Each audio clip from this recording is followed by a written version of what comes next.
Welcome. हाँ, बहुत दिन बाद, कई सालों बाद एक फ़िल्म को और एक नाम देकर सेकेंड पार्ट रिलीज़ किया गया, मेट्रो इन दिनों, जिसका पहला पार्ट भी देखा है मैंने, life in A metro. Life in A metro भी एक बहुत अच्छी फ़िल्म थी और मेट्रो इन दिनों भी एक बहुत अच्छी फ़िल्म है।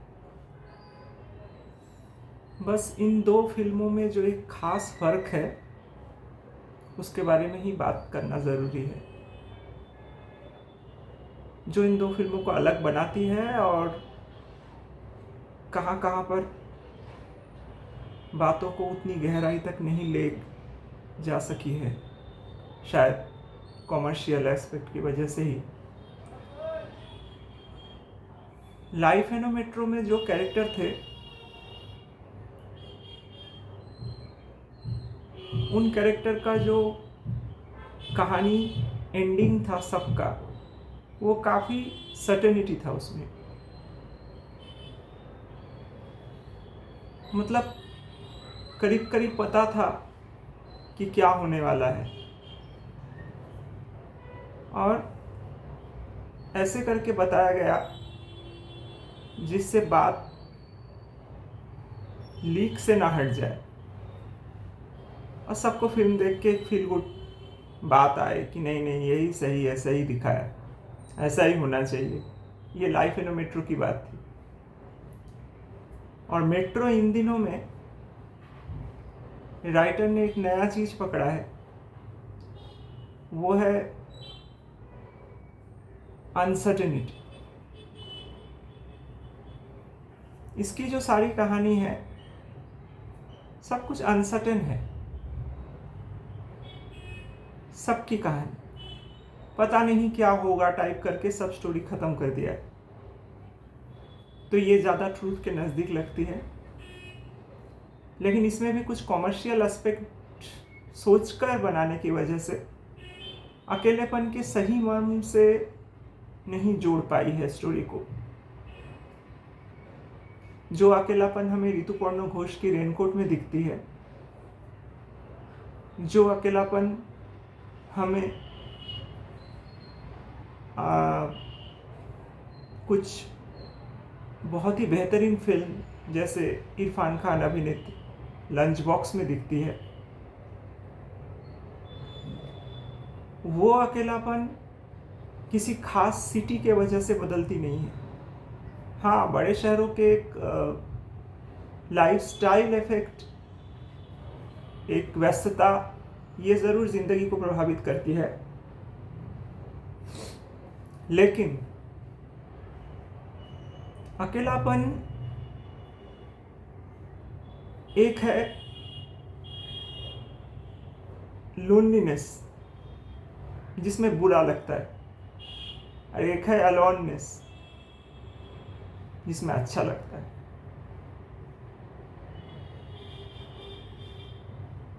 ये फिल्में बुरा लगता है वाले पार्ट पर ही डिपेंडेंट है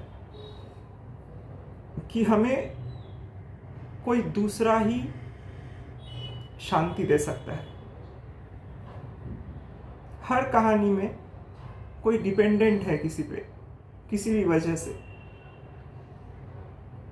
वो देखने में अच्छा लगता है दर्शकों को कि चलो कोई तो है भाई, मैं अकेला नहीं हूँ।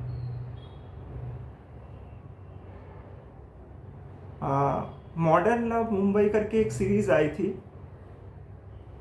उसकी कहानियाँ मुझे बहुत अच्छी लगी थी।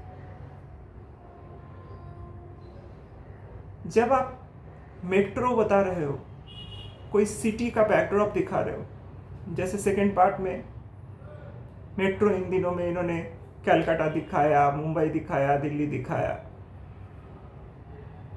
जिन सिटीज़ को दिखाया उन सिटीज़ के एसेंस को ये पकड़ नहीं पाए कि वो शहर इतने लोगों के रहते हुए भी कितना अकेला है।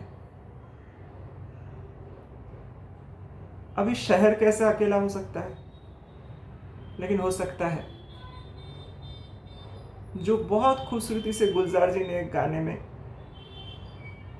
घरौंदा फिल्म के एक गाने में लिखा था कि उम्र से लंबी सड़कों को मंजिल पे पहुंचते देखा नहीं, बस दौड़ती फिरती रहती है, हमने तो ठहरते देखा नहीं।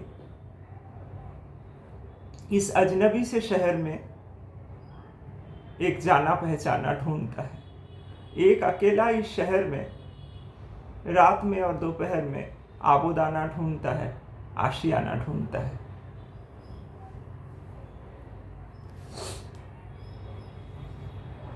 घरौंदा फिल्म की एक खासियत थी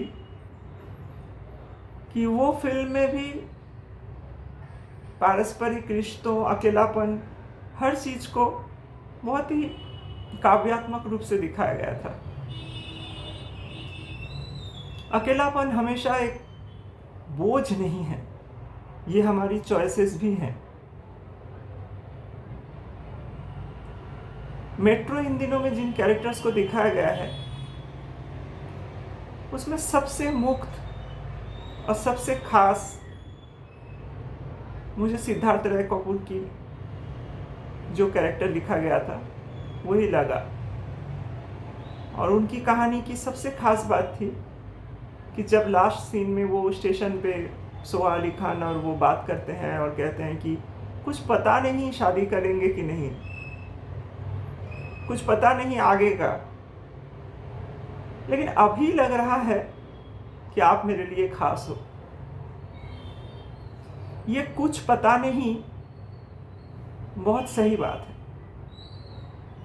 और कुछ पता है कि यही होने वाला है। ये लाइफ इन मेट्रो की एक कमी थी। लाइफ इन मेट्रो की एक खासियत थी उसके ज़्यादा बेहतरीन गाने और इमोशंस में ज़्यादा डेप्थ में जाना, लेकिन वन डायमेंशनल। प्यार नहीं मिल रहा है, प्यार नहीं मिल रहा है, प्यार नहीं मिल रहा है। सेकेंड पार्ट में भी वही गलती है, लेकिन सेकेंड पार्ट वहीं पे जाके अलग होती है थोड़ी सी, जहाँ पे क्या मिलेगा या मिल रहा है ये सोचना धीरे धीरे कुछ कैरेक्टर्स छोड़ रहे हैं।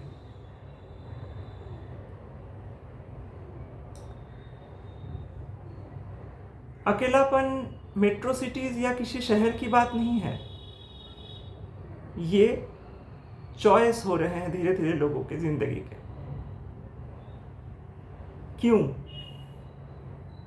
क्योंकि कहीं ना कहीं ख्वाब, एस्पिरेशंस, सामाजिक प्रेशर, पारिवारिक प्रेशर, जिंदगी में कुछ बनना है, जिंदगी में कुछ करना है, कोई अब से आगे जा रहा है। अगर आपके पास 1 बेडरूम हॉल किचन का फ्लैट है तो बाजू वाले आपका जो दोस्त है उसने कैसे 2 बेडरूम हॉल किचन ले लिया, तो मुझे भी वो करना पड़ेगा, क्योंकि उसके सिवा तो लाइफ का कोई एम ही नहीं है। ये जो कंपटीशन है, ये कंपटीशन अगर मन के अंदर है तो कहीं ना कहीं पर आप काव्यात्मक कहानी नहीं लिख सकते हो। आप जब मानव मन के सबसे गहरी बातों को कहना चाहते हो, वो टाइम पे आपको कॉमर्स सोचने से नहीं चलेगा। जो ऋतुपर्ण घोष ने रेनकोट फिल्म में नहीं सोचा। करीब करीब पूरी फिल्म एक रूम के अंदर 2 लोग बैठ के बात करते रहे, इसी में ही खत्म हो गई। लेकिन उसमें ये बात बहुत ज़्यादा क्लियर थी कि मैंने ये चॉइस किया है 4 दीवारी, ये मेरी मजबूरी नहीं है। तुमसे अलग होना भी चॉइस किया है, और अभी जो जिंदगी ये भी मेरी चॉइस है। इस चॉइस को मानने की मेरे अंदर हिम्मत है, लेकिन झूठ बोल के। यही उस कहानी की खासियत है और खूबसूरती भी। क्योंकि अगर आपका चॉइस बहुत परफेक्ट हो, आपको एकाकीपन में आनंद आने लगे, तो आपको झूठ बोलने की ज़रूरत नहीं पड़ेगी। आप अगर ये कहना चाहते हो कि मैं बहुत बिजी हूँ, मैं काम में बिजी हूँ, बिजनेस में बिजी हूँ, नौकरी में बिजी हूँ, बहुत काम है मेरे पास, ये सब वजह नहीं हो सकती है सच्चाई से दूर भागने की।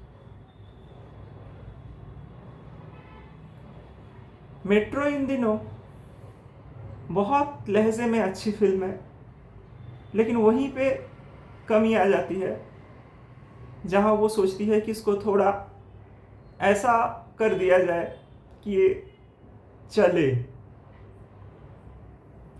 एकाकीपन या एकात्मता जो है वो कॉमर्शियल बात नहीं है, इसलिए जो लोग भी इसके गहराई में डूबे, या जो फिल्में इस लिहाज से बनी, चाहे आंखों देखी हो, चाहे लंच बॉक्स हो, चाहे रेनकोट हो, चाहे मनोज बाजपेयी अभिनीत अलीगढ़ हो जो एक क्लासिक है, ये सब फिल्में कॉमर्शियली नहीं चलती।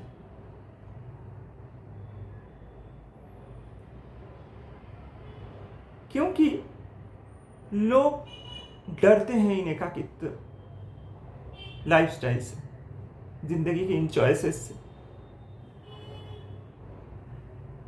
किसी के लिए तड़प रहे हैं, किसी के लिए रो रहे हैं, और वो मिल गया तो सब ठीक हो जाएगा, और हो जाता है लास्ट में कहानी के एडजस्टमेंट्स। चलो एक चांस और दे दो, इससे गलतियां हो गई, ये हो गया वो। अरे सही या गलत तय कौन करेगा?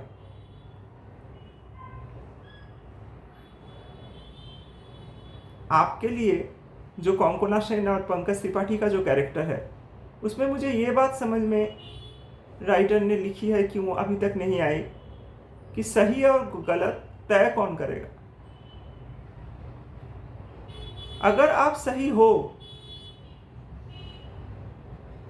और जो गलतियां, सो कॉल्ड गलतियां पंकज त्रिपाठी दिखा रहे थे कर रहा है, उसके लिए आप उससे बदला नहीं लो।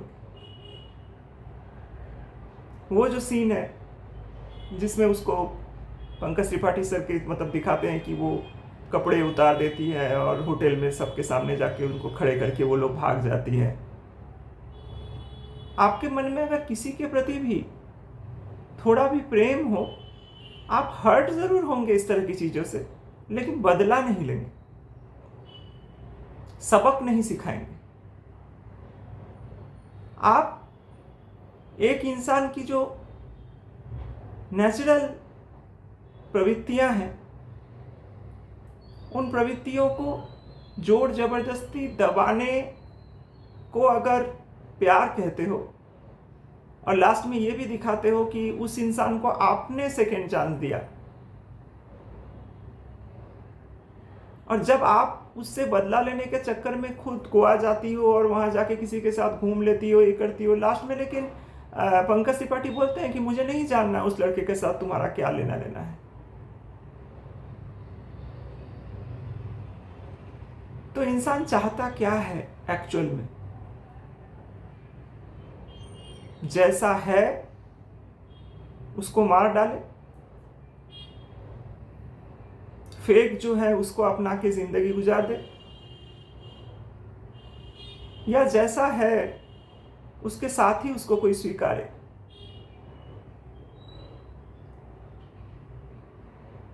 एक ही जैसा रिश्ता, एक ही तरह की इमोशन जिंदगी भर कभी भी दो लोगों के बीच नहीं रह सकते हैं। अगर वो करना है तो घर में सचमुच के गुलाब मत लाओ, कागज का गुलाब लाओ, उस कागज के गुलाब को फूलदान में सजा दो और उसमें सेंट छिड़को रोज। आपकी 50वीं मैरिज एनिवर्सरी में भी वो कागज का गुलाब महकेगा। लेकिन अगर आप सचमुच का गुलाब ले आते हो घर में, वो ज्यादा से ज्यादा शाम होते होते या एक दिन रह के ही मुरझा जाएगा, सड़ जाएगा। क्यों? क्योंकि उसमें जान है, वो फेक नहीं है। अब जिंदगी को कागज का गुलाब बनाकर उसके ऊपर सेंट कितना दिन कोई छिड़क सकता है? मेट्रो इन दिनों की तकलीफ यही है कि ये दिखाने की कोशिश कर रहे हैं कि अगर आप सेंट छिड़को कागज के गुलाब पर तो एक दिन वो सचमुच का गुलाब बन जाएगा। लेकिन ऐसा नहीं होता, और ऐसा नहीं होता शायद राइटर को पता है, डायरेक्टर को भी शायद पता हो, लेकिन वो ऐसा लिखेंगे नहीं, क्योंकि ऐसा लिखने से पिक्चर चलेगी नहीं। क्योंकि कागज के गुलाब की आदत हो चुकी है सोसाइटी को। Hi, hello, good morning, friends, relative, hi कैसे हो, नमस्ते, कहाँ जा रहे हो आप? मैं यहाँ जा रहा हूँ, मंदिर से आ रहा हूँ, रिलेटिव की शादी से आ रहा हूँ, कितना खुश हूँ, उसकी शादी हो रही है, शादी में जाके मैं डांस कर रहा हूँ। जबकि मुझे पता है कि मैंने एक और कागज के गुलाब के ऊपर इत्र छिड़क दिया उसकी शादी में जाकर। ये इंसान खुद नहीं करता, सोसाइटी करती है कि अब जियो इस कृत्रिम गुलाब के साथ। नेचुरली जिंदगी भर कोई दो इंसान साथ नहीं रह सकते, ये मैं नहीं कह रहा, लेकिन उसके लिए कागज का गुलाब खुद को बनाने की जरूरत नहीं है। सुबह और शाम का जो डिस्क्रिप्शन हम देते हैं वही तो जन्म और मृत्यु है। देखने में लगता है कि हम बहुत जी रहे हैं, 60 साल, 70 साल, 80 साल, अरे अभी तो बहुत जिंदगी बितानी है साथ में। लेकिन पता नहीं क्यों बार बार भूल जाते हैं कि जितना भी करो एक दिन मर जाओगे। मतलब गुलाब मुरझाएगा, और अमरत्व की चाहत क्या है? कागज का गुलाब बना लो खुद को, जिसके असली इमोशंस मार डालो। रोज सुबह अच्छे कपड़े पहन लो, उसके ऊपर इत्र छिड़क लो, एक अच्छा लाइफस्टाइल जियो, तो लगने लगेगा कि मैंने तो ऐसा कर लिया है कि अब ये गुलाब कभी मुरझाएगा ही नहीं। लेकिन प्रॉब्लम वहां हो जाती है कि कागज का गुलाब तो एक्चुअल लाइफ में एग्जिस्ट करता है, हम बना सकते हैं कागज से, क्योंकि इंसान लेकिन कागज का बना हुआ नहीं है, वो सचमुच का गुलाब है। वो पूर्ण रूप से खिलने के लिए बना है। सुबह खिलेगा, शाम मुरझाएगा, पूर्ण रूप से खिलने के लिए बना है। बचपन कली के रूप में, जवानी पूरा खिला हुआ, और बुढ़ापा मुरझाने की तरफ। प्रॉब्लम किसी अवस्था का नहीं है, प्रॉब्लम है जवानी को रोक देना, कि इसके बाद कहीं जल्दी जल्दी मेरी मृत्यु ना आ जाए। तो इतने सारे प्लान्स कर लूं, इतनी सारी व्यवस्थाएं कर लूं कि लगे कि नहीं, मैं तो मुरझाने नहीं दूंगा। ये व्यवस्था करने की तैयारी मेट्रो इन दिनों में बहुत ज्यादा है। एक भी कहानी ऐसा बता सकते थे, एक कहानी, चलो आपने 4-5 कहानियां बताई, सबका रख दो थीम एक ही तरह का, प्यार, लव, शादी, हस्बैंड वाइफ। एक थोड़ा अलग था, वो उनकी बच्ची का सेक्सुअल आइडेंटिटी। ठीक है, वो एक नेचुरल बात है जो बहुत लोगों को पता है कि ऐसा होता है, कंफ्यूजन टीनेज में, मतलब हो सकता है कि किसी को लगे कि मैं किसको। लेकिन बात वहाँ भी एक गड़बड़ ये दिखा रहे हैं कि मुझे पता ही नहीं कि मैं सेम सेक्स से प्यार करती हूँ या अपोजिट से, तो मुझे वो पहले तय कर लेने दो। मेन बात है कि प्यार क्या सेक्स से हो सकता है?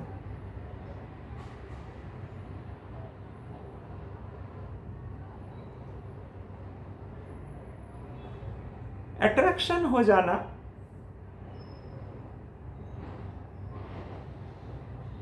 क्या है? प्यार तो नहीं है ना। प्यार में वही फिर रियल गुलाब की बात आ जाती है।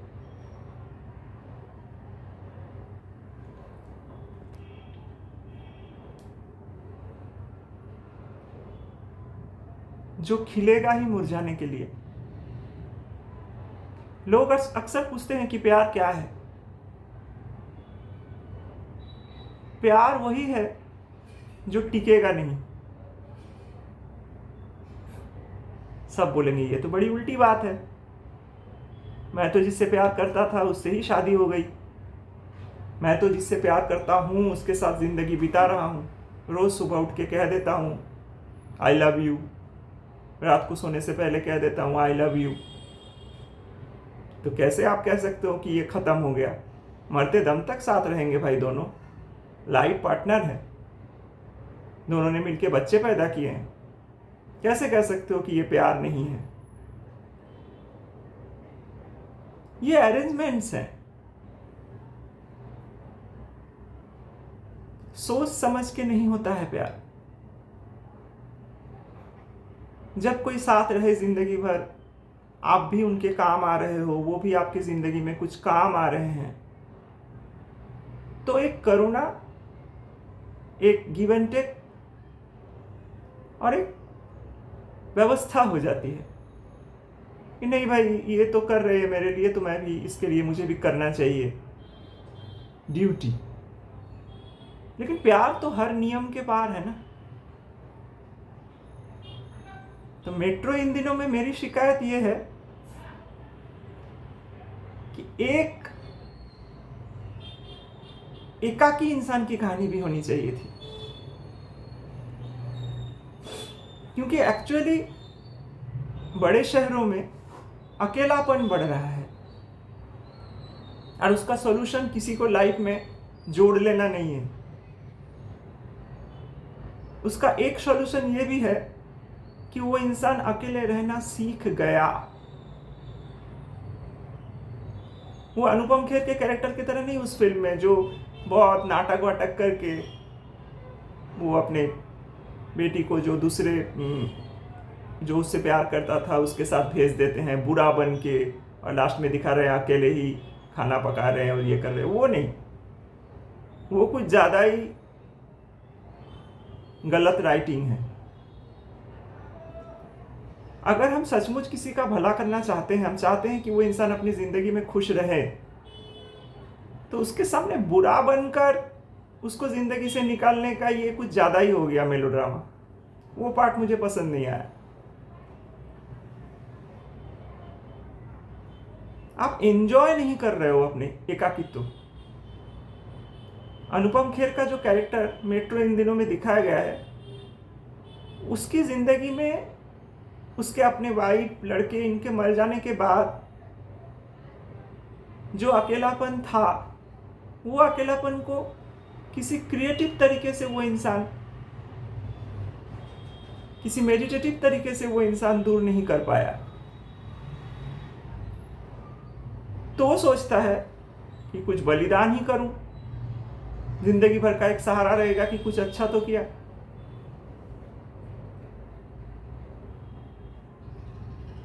हादसे तो रोज हो रहे हैं लोगों की जिंदगी में। आम जिंदगी में हादसा मतलब अरे वो मर गया, किसी की एक्सीडेंट हो गई, किसी को कोई बड़ी बीमारी हो गई, लेकिन ये सब हादसा नहीं है, ये नेचुरल है। हादसा वो है जो हमारे नेचर के वजह से हमारे साथ होता है। हम उम्मीद लगाए बैठे हैं कि हम कभी नहीं मरेंगे, अचानक हमारी बिल्डिंग गिर गई, वो हादसा है। हम मर गए वो नेचुरल है, लेकिन हम जो सोच के बैठे थे कि हम तो अभी नहीं मरेंगे, उस वजह से वो हादसा हो गया।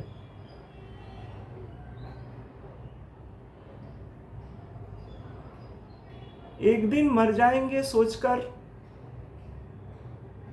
सब काम छोड़ के बैठ जाओ, ये नहीं है बात। बात यह है कि एक दिन मर जाएंगे ही खूबसूरती है, तो जिंदगी के गुलाब को अच्छे से खिलने दो। गुलाब जब पूरा खिलेगा, उसकी जो सुगंध आएगी वो आपको पता ही नहीं। हम कहानियों में, इतिहास में ही सिर्फ पढ़ रहे हैं। 2000-2500 साल पहले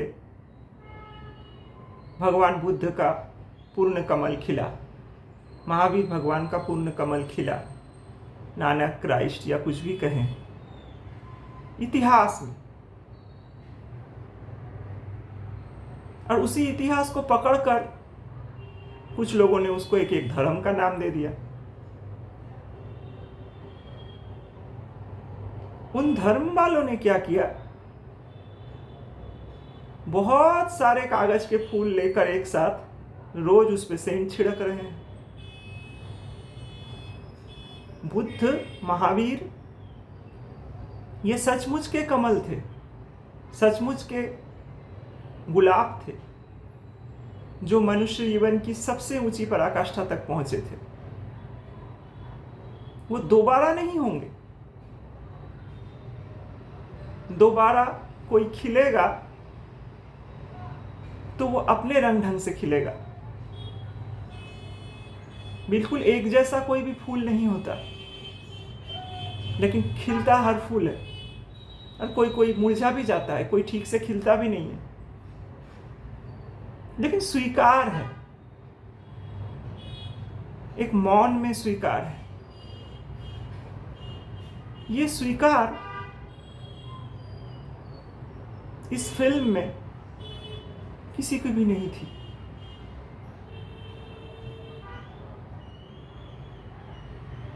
क्यों ऐसा है कि हर एक कैरेक्टर परेशान ही रह गया?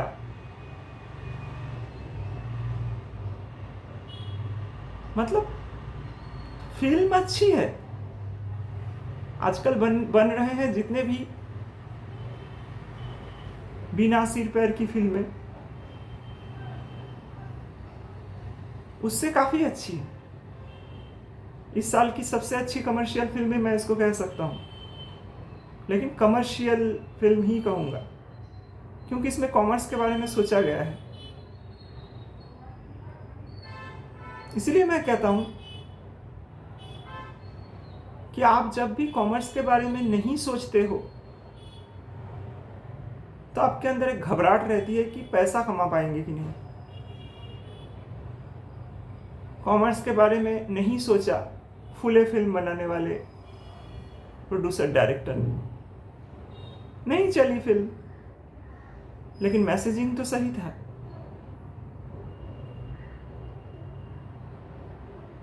आप 5 कहानी दिखा रहे हो एक फिल्म के अंदर, 4-5 कहानी दिखाओ, कॉमर्शियल कहानियां, उसमें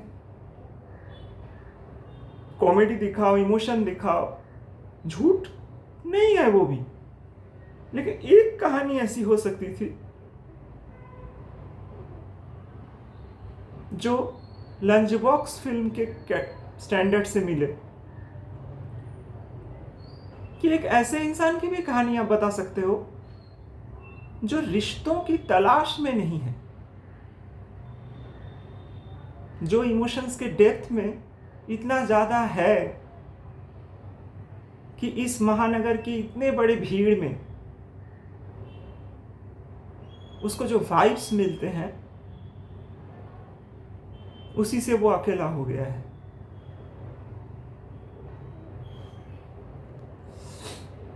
हम बस में, ट्रेन में, सड़क पे, ऑटो पे, पैदल,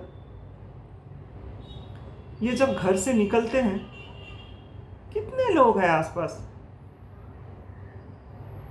अभी गुलजार साहब की लाइंस नहीं बोलकर ये पूरे नहीं होते। तुझसे नाराज नहीं जिंदगी, हैरान हूं मैं, तेरे मासूम सवालों से परेशान हूं। इसमें ये गाने का एक उससे पहले कुछ फॉरवर्ड, कुछ वर्ड जो कैसेट है उसमें गुलजार साहब की आवाज़ में कुछ पंक्तियां हैं बड़ी अच्छी, कि एक दिन जिंदगी के रूबरू आ बैठे। जिंदगी ने पूछा, तन्हाई क्या है? तन्हा क्यों होता है आदमी? इतने लोग तो हैं, फिर तन्हा क्यों हो? कितने लोग हैं ना, करोड़ों की आबादी है हमारे आसपास। दूसरी लाइन ये है कि मेरा चेहरा देखकर जिंदगी ने कहा, मैं तुम्हारी जुड़वा हूं, मुझसे नाराज ना हुआ करो। तन्हाई क्या है आखिर? मैं तुम्हारी जुड़वा हूं। कितनी गहरी बात, कितनी खूबसूरती से कहा गुलजार साहब ने कि जिंदगी तन्हाई ही है, मुझसे नाराज ना हुआ करो। मतलब मुझसे दोस्ती करोगे तो तन्हाई भी अच्छी लगेगी।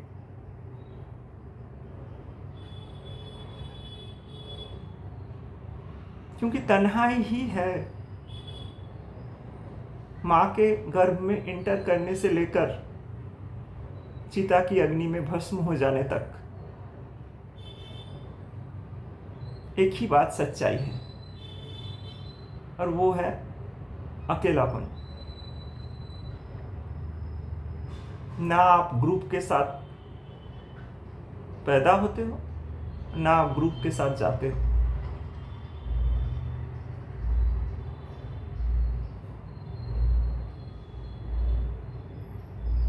तो फिर उस बात को सेलिब्रेट करने में तकलीफ क्या है? एक कहानी तो ऐसी हो सकती थी जिसमें एक इंसान है, कोई भी हो, आदमी हो, औरत हो, जो बस है, जो ट्रेन में सफर कर रहा है, बस में सफर कर रहा है, और जो बाकी कहानियां हैं उनको देख रहा है।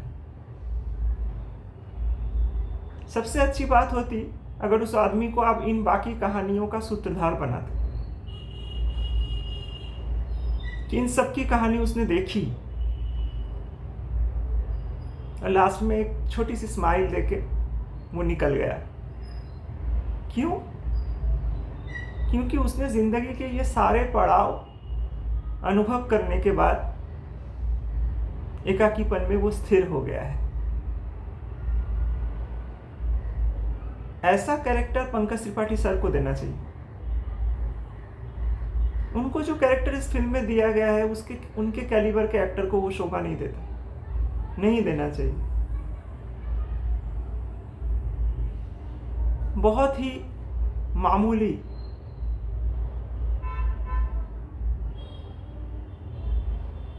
संजय मिश्रा, पंकज त्रिपाठी, इन लोगों से कॉमेडी ना कराए। इनके पंकज त्रिपाठी सर में खास बात है, वो सिंपल बात को भी कॉमेडी कॉमिक रूप में बोल सकते हैं, वो अच्छी बात है, उसमें कोई प्रॉब्लम नहीं है। लेकिन ओछी कॉमेडी में मत उतारे इन लोगों, क्योंकि इनके चेहरे पे जो एक तेज है, एक महिमा है, उस महिमा का इस्तेमाल सही ढंग से राइटर लोगों को करना चाहिए। कोंकोना सेन जैसे बहुत ही महान कलाकार के लिए भी ये बहुत ही एक मामूली रिटन कहानी है। अगर कोंकोना सेन के कैलिबर को सही समझने वाला कोई कैरेक्टर आपको देखना है तो आप बांग्ला फिल्म दोसोर देखो, ऋतुपर्ण घोष की।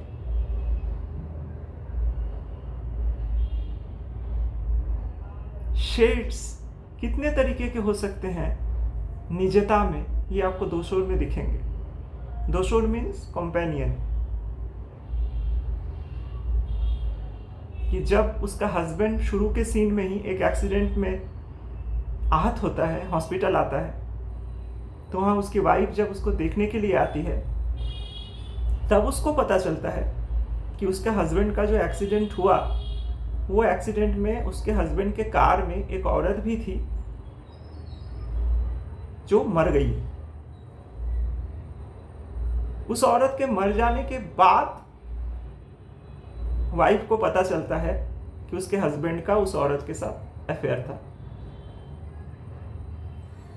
अब वो औरत इस दुनिया में नहीं है और उसकी वाइफ के मन के अंदर ये कॉन्फ्लिक्ट है कि ऐसा क्यों किया उसके हस्बैंड ने। अभी उसके हस्बैंड के जान बच जाने की वो खुशी मनाए या नाराज रहे जिंदगी भर, या ये सोचे कि ये भी उसके साथ मर जाता तो अच्छा। लेकिन कंपेनियनशिप क्या है, ये उस फिल्म की राइटिंग की खासियत है। बहुत सारी बातें हैं जो एक फिल्म को एक बहुत ही अच्छी फिल्म बनाती है।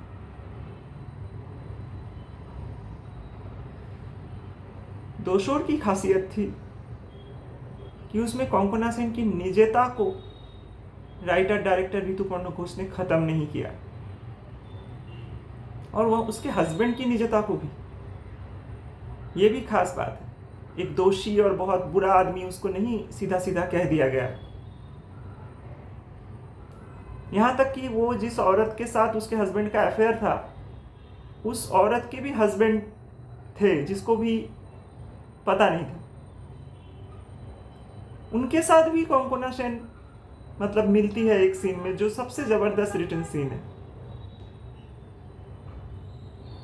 कि मेरी पत्नी और आपके पति अफेयर में थे, अब बोलो आगे। ये जो लेयर्स हैं, इन लेयर्स के अंदर घुसना ही एक राइटर का काम है। आप सिर्फ ऊपर ऊपर से नहीं बना सकते हो फिल्म, ये सोच के कि ऐसा ऐसा ऐसा ऐसा करेंगे तो फिल्म चलेगी। इसीलिए मैं उस दिन बोला ना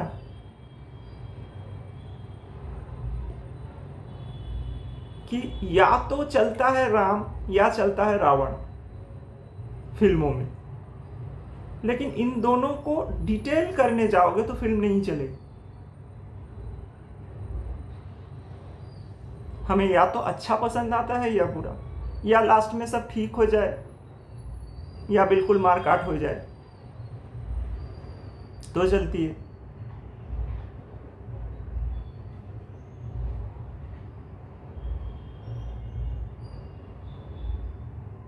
सायरात फिल्म क्यों चली? एक ग्रेट रीजन था उसके गाने, ये मैं भी मानता हूं कि उतने खूबसूरत गाने बहुत कम ही बनते हैं, लेकिन उसमें एक सच्चे एक्सट्रीम को दिखाया गया था। ये सही बात है कि ये एग्जिस्ट करता है। लास्ट जो सीन है कि उनको मार दिया जाता है उसके घर के लोग आके, ये ऐसा नहीं कि ये नहीं होता है, ये होता है, एग्जिस्ट करता है। लेकिन जब आप कोई ऐसी फिल्म बनाते हो जिसमें आप एक मैसेज देना चाहते हो कि समाज की ये बुराई है, तो आपको एक उसके दूसरे पार्ट में फिर समाज की एक बुराई दिखाने की जरूरत नहीं है।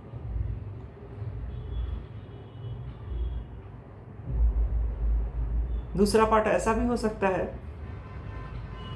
कि अभी लोग थोड़ा समझने भी लगे हैं।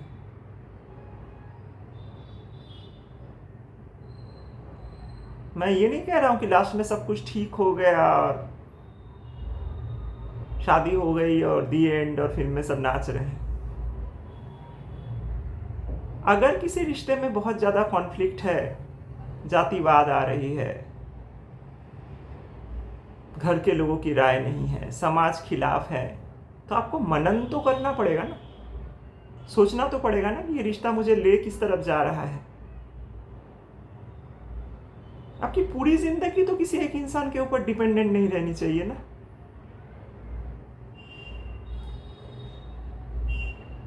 ये डिपेंडेंसी तकलीफ देती है और कुछ नहीं। जहां भी आपको ये लगे कि किसी भी चीज, सिर्फ इंसान की बात नहीं है, कि इस बात के बिना मैं चल ही नहीं पाऊंगा, वहीं से आपका शोषण करता है समाज। और इसलिए शोषण का सबसे बड़ा हिस्सा हो गया पैसा, क्योंकि उसको समाज ने बनाया कि इसके बिना चलेगा ही नहीं। अभी सबसे बड़ा जगह उसको समाज ने दिया,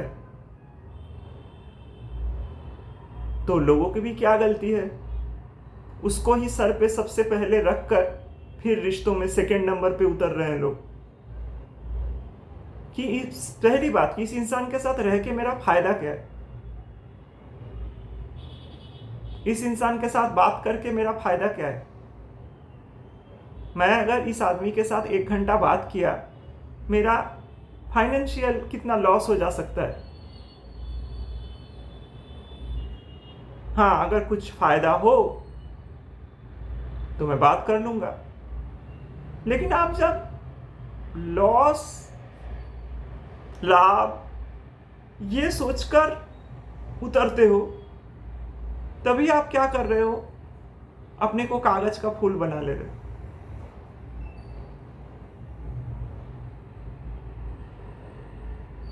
आप गुलाब जिंदा नहीं हो पा रहे। जिंदा कैरेक्टर्स फिल्मों में लिखना बहुत मुश्किल है। कुछ फिल्मों को ही मैं शायद, मतलब मेरे देखे हुए वर्ल्ड सिनेमा तो पूरा मैंने देखा नहीं है, हो सकता है और भी बहुत क्लासिक्स हों, लेकिन अभी भी अगर मेरे दिमाग में आ रहे हैं तो आंखों देखी, सत्यजीत राय की, आगंतुक, ऋतुपर्णो घोष की रेनकोट, और लंच बॉक्स।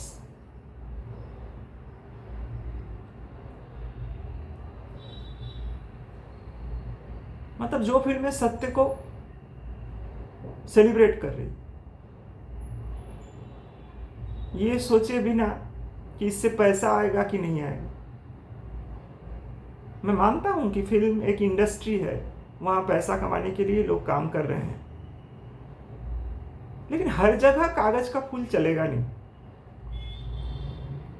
क्रिएटिविटी जिंदाबाद है।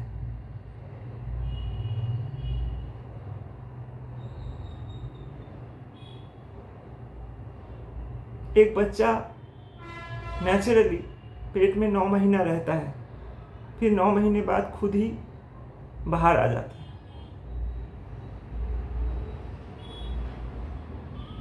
आप उसको पेट में बढ़ने के लिए बाहर से कोई इंतजाम नहीं कर सकते, क्योंकि प्राण पे आपका कोई वश नहीं है। ये जो लोग कहते हैं कितना मॉडर्न हो गया है दुनिया, ये आई आ गई है, ये आ गया है, वो आ गया है, टेक्नोलॉजी आ गया है, प्राण अभी तक कोई बना पाया? एक भी चीज मनुष्यता के इतिहास में नहीं है जिंदा चीज जिसका इन्वेंशन इंसान ने किया है।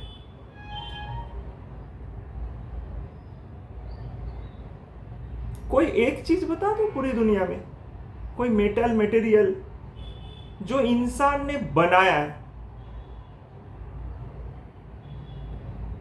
एक छोटा सा रेत का टुकड़ा भी इंसान बना नहीं पाएगा, बना हुआ ही है। हाँ, उस रेत के महल बना सकता है।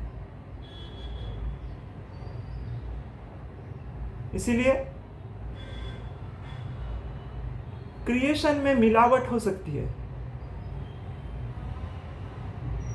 लेकिन क्रिएशन के साथ ज्यादा मिलावट हो जाए तो वो कमर्शियल हो जाता है। ठीक कौन करेगा कि क्या अच्छा है और क्या बुरा? लोग बोलते हैं जो चल रहा है वो अच्छा है, जो नहीं चलेगा वो बुरा है। तो जो चल रहा है वो अच्छा है तो प्यार करने दो ना दुनिया में लोगों को। प्रॉब्लम क्या है? प्यार करना ही तो चलना चाहिए। नहीं, उसमें फायदा नहीं है।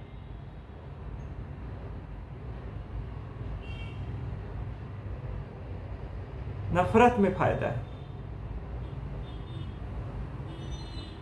तो चलो वही क्रिएट करते हैं। मेट्रो इन दिनों एक बहुत ही अच्छी फिल्म बन सकती थी, जो एक एवरेज फिल्म होकर इसलिए रह गई क्योंकि इसमें कॉमर्स के बारे में सोचा गया।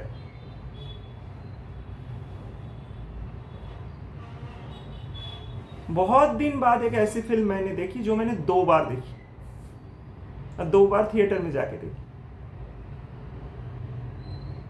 ये समझने के लिए कि कुछ छूट तो नहीं गया मेरा, क्या मैं भी ऊपर ऊपर से ही देख के आ गया। लेकिन दोनों बार देखने के बाद मुझे समझ में आया कि मैं जो चीज ढूंढ रहा था इस फिल्म में, वो इस फिल्म में है ही नहीं।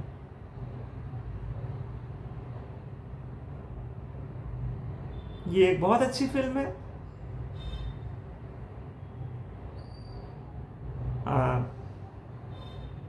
बेहतरीन फिल्मों में से एक है इस साल की, कोई प्रॉब्लम नहीं है। लेकिन क्लासिक नहीं बन पाई, क्योंकि इसको भी पैसा कमाना था।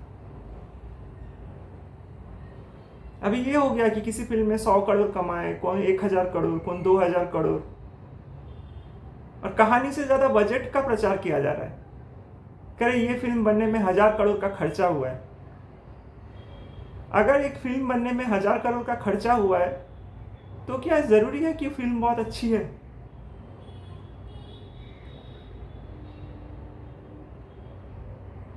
सत्यता कितनी है उसके अंदर? 1000 करोड़ का खर्चा इंटरस्टेलर में क्रिस्टोफर नॉलन ने भी किया, लेकिन सत्य को नहीं छोड़ा उन्होंने। उसमें भी वो सत्य छूने की कोशिश की गई है कि प्रेम ही एक ऐसी शक्ति है जहां टाइम एग्जिस्ट नहीं करता।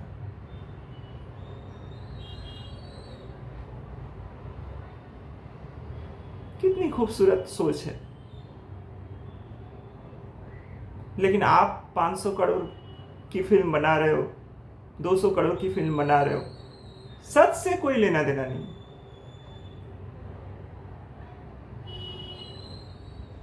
क्योंकि आपको पता है कि आप जो परोस रहे हो वो देखने वाले भी लोग बहुत हैं कि अरे 1000 करोड़ के बजट की बनने वाली फिल्म है, चलो स्पेशल इफेक्ट ही देख के आते हैं। सिनेमा अच्छी बनाने के लिए लोगों की सोच में, जो पब्लिक देख रही है उनकी सोच में परिवर्तन भी बहुत जरूरी है। क्योंकि जब तक सोच नहीं बदलेगी अच्छी फिल्में नहीं बनेंगी।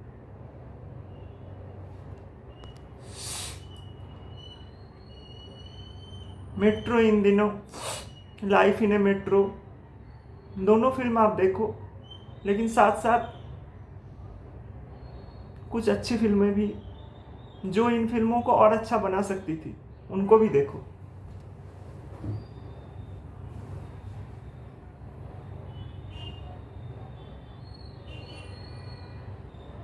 अकेलापन चॉइस है,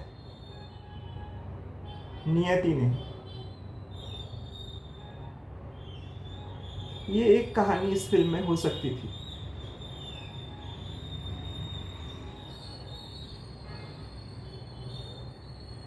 हंसल मेहता साहब की काफ़ी फिल्में, सीरीज बहुत सत्य के करीब रहती हैं।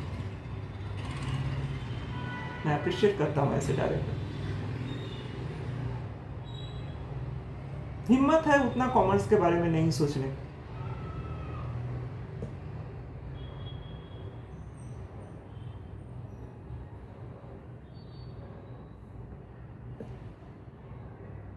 सब तरह की चीजें बने, सब तरह की चीजें चलें, लेकिन सच को छूते हुए। सिर्फ पैसा आ रहा है बोलकर मैंने एक कोरियन फिल्म की कॉपी मार दी, मैंने एक जापानीज फिल्म की कॉपी मार दी, मैंने एक अमेरिकन फिल्म की कॉपी मार दी, मैंने एक स्पेनिश फिल्म की कॉपी मार दी, अपने देश के अंदर ही साउथ की कॉपी मार दी, ये उस भाषा की फिल्म की एक कॉपी कर दी, क्योंकि उस फिल्म ने पैसा कमाया। कभी तो ये नहीं सुना गया कि किसी अच्छे फिल्म की कॉपी की गई। ज्यादातर आप देखोगे ऐसे फिल्मों की ही कॉपी, ज्यादातर क्या 100% होती है जो कॉमर्शियल, जिनमें चांसेस रहता है चलने का। क्लासिक की कभी कॉपी नहीं हो भी नहीं सकती, और खैर कोशिश करना भी नहीं चाहिए। जो कोशिश करने में उमराव जान मुंह के बल गिरी थी। मुजफ्फर अली साहब की और रेखा अभिनीत उमराव जान एक क्लासिक है, जो आज भी थिएटर में आने से लोग बहुत रिस्पेक्ट के साथ उसको देखते हैं। कॉपी करने की कोशिश की गई उस कहानी को, फिर कहने की कोशिश जो ऐश्वर्या राय अभिनीत जेपी दत्ता डायरेक्टेड थी, क्यों इस उतनी बुरी तरीके से पिटी? क्योंकि आप सत्य को कहना तो चाहते थे, लेकिन रॉ तरीके से नहीं, कॉमर्शियल तरीके से। आपकी फिल्म में ग्लैमर ज़्यादा था, सच्चाई कम। और मुजफ्फर अली साहब की फिल्म में सच्चाई बहुत ज़्यादा थी, और साथ में उनके शायर, गानों के म्यूज़िक डायरेक्टर शहरयार साहब शायर, खयाम साहब म्यूज़िक डायरेक्टर, आशा भोसले जी जैसी दिग्गज गायिका। तो उसको तो खैर सुन के ही लगता है कि कोई रोक ही नहीं सकता।